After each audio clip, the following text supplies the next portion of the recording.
Hey guys, welcome to today's video, and today it's a part 2 to What If Roshi had wished for youth.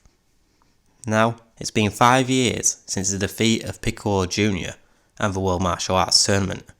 In this time, a lot of the Z fighters have just stayed the same. Yamcha, he hasn't changed his training, neither has Goku. Piccolo, not really. Tien has slightly intensified his training, seeing how strong Roshi actually was. And Krillin, he's decided to stay and train with his old master. So 5 years, Krillin and Roshi intensifying their training together, enough to try and keep up with Goku and Piccolo. Now, let's head into Z. Raditz arrives. His interaction with Piccolo remains the same. Then he senses Goku with his scouter and heads straight over. Seeing 3 high power levels, he heads straight for Roshi's island. Now this time, when he goes to hit Krillin with his tail, Krillin manages to dodge it. And Raditz is kind of impressed. He didn't think that Krillin could actually avoid him. And this time when he hits Goku in the stomach as per normal and flies off with Gohan. So this time Roshi and Krillin join Goku and Piccolo in the battle. Now Raditz, he looks at their power levels. Goku and Piccolo's power levels are the same.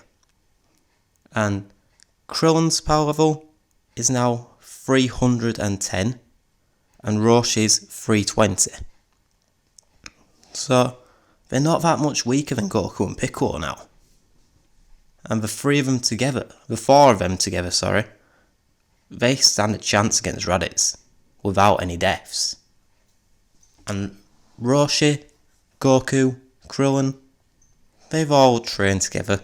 They know how each other fight. They know how to work together. And the battle begins. Raditz straight away charges in and hits Goku and Piccolo in the stomach. But Roshi hits Raditz on the top of the head, which does absolutely nothing.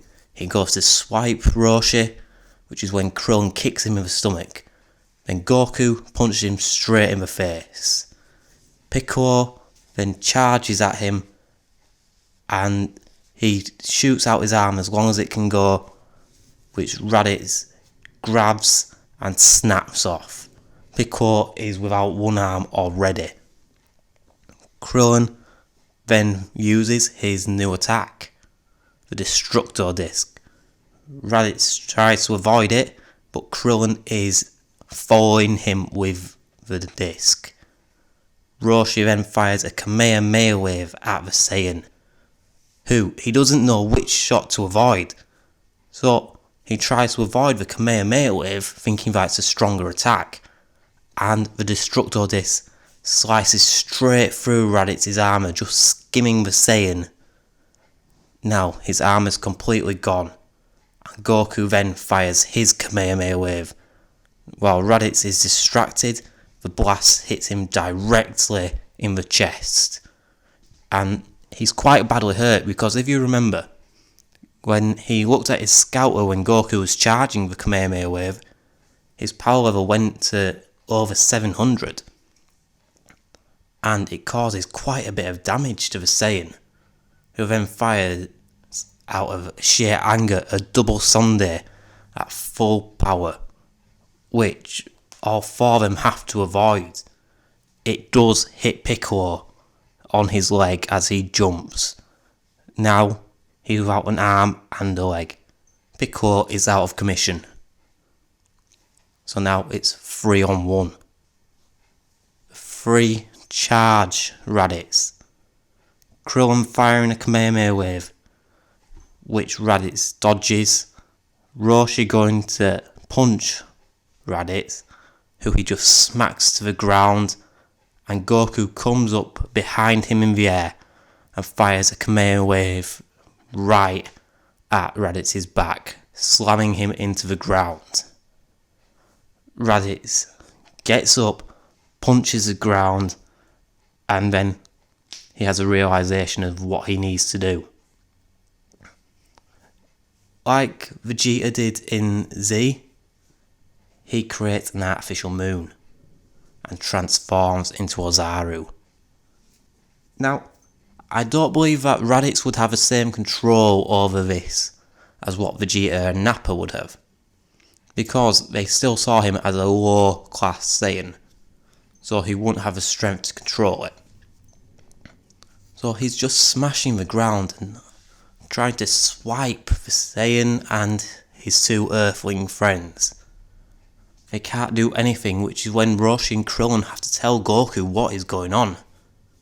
Piccolo is just hiding out by some crevices. He's just hiding in the rocks, hoping that he doesn't get squashed. Now, Raditz has hold of Goku, crushing the life out of him, and every time the other two try and jump at him, they get smacked into the ground. Now this is when it happens. Gohan has looked at the artificial moon. Gohan rises out of the pod, destroying it, and attacks Raditz. Now, Gohan's power level is very weak at this point. He's not trained, but his rage boost creates an extremely powerful fighter. At this point he's angry, his Ozaru form has taken over, and he and Raditz are just beating each other. Gohan is completely getting the upper hand, just destroying his uncle, beating him into the ground even in his Ozaru form. This is when Krillin fires it 2 Destructo Discs, cutting off both their tails. And as Raditz falls to the ground, Roshi quickly charges at him, punching him in the stomach and knocking him out cold. So now he's without his tail, but they need to figure out what to do with him. Then they hear from the scouters, wow, that must have been really good to watch. An Ozaru fight. Things look like they'll be interesting on Earth. Let's go, Nappa. That's right, Vegeta and Nappa heard everything that just happened. Now, this is where I'm going to leave it. What are they going to do with Raditz? What's going to happen when the Saiyans arrive? What is even going on right now?